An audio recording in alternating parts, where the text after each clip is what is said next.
4월 7일입니다. 숨을 거두셨다라는 제목으로 마태복음 27장 45절에서 56절까지 말씀 읽습니다. 낮 12시부터 어둠이 온 땅을 덮어서 오후 3시까지 계속되었다. 3시쯤에 예수께서 큰 소리로 부르짖어 말씀하셨다. 엘리 엘리 라마 사박다니. 그것은 나의 하나님 어찌하여 나를 버리셨습니까? 라는 뜻이다. 거기에 서 있는 사람들 가운데 몇이 이 말을 듣고서 말하였다. 이 사람이 엘리야를 부르고 있다. 그러자 그들 가운데서 한 사람이 곧 달려가서 해면을 가져다가 신포도주에 적셔서 갈대에 꿰어 그에게 마시게 하였다. 그러나 다른 사람들은 어디 엘리야가 와서 그를 구하여 주나 두고 보자 하고 말하였다. 예수께서 다시 큰 소리로 외치시고 숨을 거두셨다. 그런데 보아라, 성전 휘장이 위에서 아래까지 두 폭으로 찢어졌다. 그리고 땅이 흔들리고 바위가 갈라지고 무덤이 열리고 잠자던 많은 성도의 몸이 살아났다. 그리고 그들은 예수께서 부활하신 뒤에 무덤에서 나와 거룩한 도성에 들어가서 많은 사람에게 나타났다. 백부장과 그와 함께 예수를 지키는 사람들이 지진과 여러 가지 일어난 일들을 보고 몹시 두려워하여 말하기를 참으로 이분은 하나님의 아들이셨다 하였다. 거기에는 많은 여자들이 멀찍이 지켜보고 있었는데 그들은 예수께 시중을 들면서 갈릴리에서 따라온 사람이었다. 그들 가운데는 막달라 출신 마리아와 야고보와 요셉의 어머니 마리아와 세베대의 아들들의 어머니가 있었다. 아멘. 십자가에 못 박히신 시간은 오전 9시죠. 약 3시간 이후에 낮 12시부터 어둠이 온 땅에 덮여서 오후 3시까지 계속되었습니다. 낮 12시부터 오후 3시까지라는 시간은 가장 밝은 시간이죠. 그런데 그 시간에 온 땅이 어두웠다는 것은 하나님의 초자연적인 개입이 있었던 것이죠. 성경에서 어두움은 죄와 악을 상징하고 또 하나님의 심판을 상징하기도 합니다. 대낮에 어둠이 뒤덮였다는 것은 또한 슬픔과 애도를 또 나타냅니다. 하나님께서 사랑하시는 아들 예수가 십자가에서 고통스럽게 매달려 죽어가고 있을 때 말할 수 없는 탄식으로 애도하셨던 것이죠. 3시쯤 되어서 예수께서 큰 소리로 엘리 엘리 라마 사박단이라고 부르짖어 말씀하셨습니다. 나의 하나님 어찌하여 나를 버리셨나이까?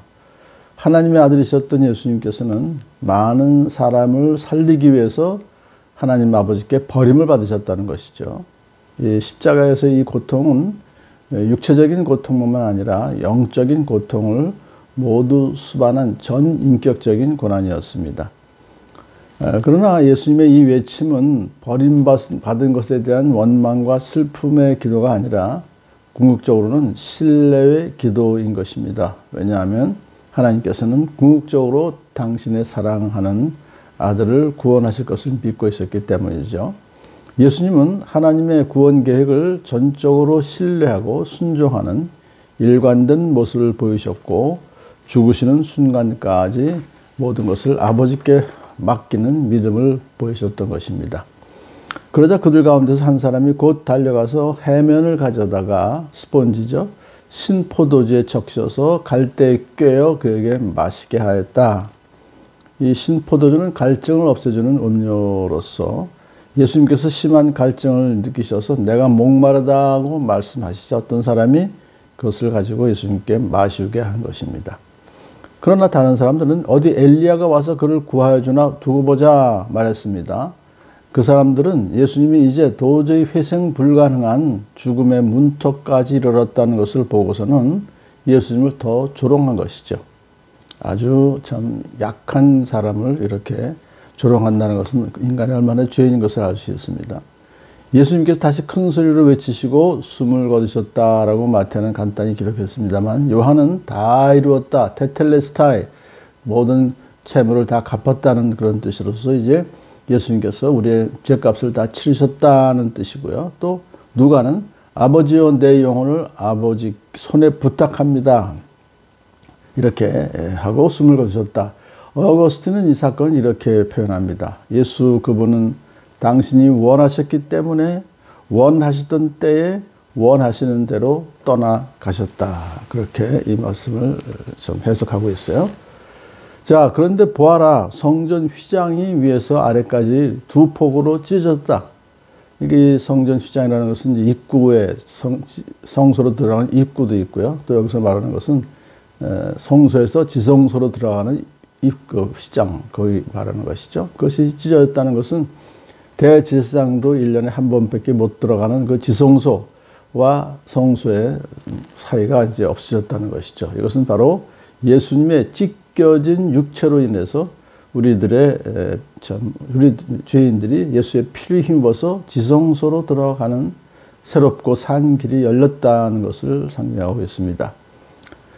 자, 이제 무덤이 열리고 잠자던 많은 성도의 몸이 살아났다. 그런데 여기서 땅이 흔들리고 바위가 갈라지고 하는 초자연적인 그런 일이 벌어지고요. 그래서 이것을 지금 사실 잘 우리가 이해해야 되는 구절인데, 여기가 특별히 우선 땅이 흔들리고라고 하는 지진이 났다는 것은 하나님의 권능이 임한 것을 볼 수 있어요.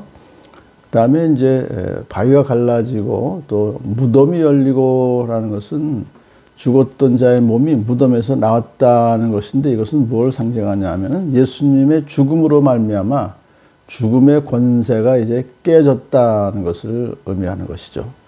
그리고 그들은 예수님께서 부활하신 뒤에 무덤에서 나와 거룩한 도성에 들어가서 많은 사람에게 나타났다. 마태가 이 구절을 이렇게 여기에다 기록한 것은 뒤에서 일어날 일들을 땡겨서 기록한 것으로 보고 있습니다. 성경에서 항상 정확한 시간 순서에 따라서 기록한 것이 아니라 그것을 편집자의 의도에 따라서 이제 순서를 좀 다르게 할 수가 있죠. 여기서 예수님의 부활이 가져다 줄 상황을 강조하기 위해서 정상적인 순서, 시간 순서를 무시했다. 앞당겨서 기록했을 것이다. 그렇게 학자들이 해석하고 있습니다. 여하튼 이 사건은 구원의 새로운 시대와 마지막 날의 시작을 알리는 사건이었습니다. 백부장과 그와 함께 예수를 지키던 사람들이 지진과 여러 가지 일어난 일들을 보고 몹시 두려워 말하기를 참으로 이분은 하나님의 아들이셨다. 참 그들은 처음부터 다 보고 있었죠. 백부장이 그 사형 집행을 하는 최고 책임자니까 그 부하들과 함께. 그래서 그들이 예수님의 처형되는 모든 순서를 보면서 그 사건이 평범한 사건이 아니다라는 생각을 갖게 되었어요. 이것은 몹시 두려워했다는 것은 그건 지극히 당연한 것입니다. 이것은 단순한 공포심의 이상의 것으로서 하나님의 거룩한 임재 앞에서 흔히 발견되는 일종의 종교적인 두려움, 경외심 같은 것을 그들이 갖게 되었다는 것이죠. 한 전설에 의하면 이 백부장은 나중에 참된 신앙을 가졌다고 그렇게 기록을 하고 있어요. 참으로 이분은 하나님의 아들이셨다라고 하는 거, 그것은 참 백부장이 그 일어난 일을 보고 하나님께 영광을 돌리며 말했는데, 다른 성경은 누가복음에서는 참으로 의로운 사람이셨다 그렇게 고백을 하고 있습니다.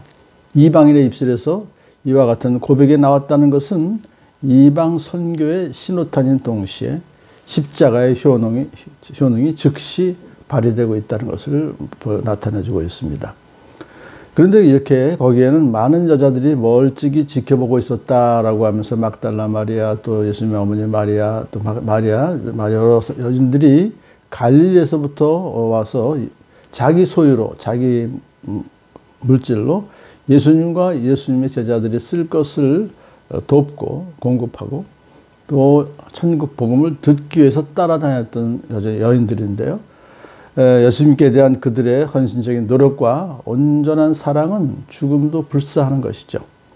다른 제자들은, 남자 제자들은 예수님 체포되자마자 다 도망갔죠. 그런데 이 여인들은 끝까지 처절한 예수의 최후를 애타는 가슴으로 지켜보고 있었던 것입니다. 오늘날도 우리가 참 이렇게 이 여인들의 그 모습을 보면서 예수님은 참 돌아가실 때 그렇게 결코 외롭지 않으셨다는 것을 또 다시 한번 확인할 수가 있습니다. 오늘도 숨을 거두셨다는 것은 예수님께서 이제 그 하실 일을 다 하셨다 하는 것을 보면서 부활을 기다리는 복된 오늘 하루 되기를 축복합니다.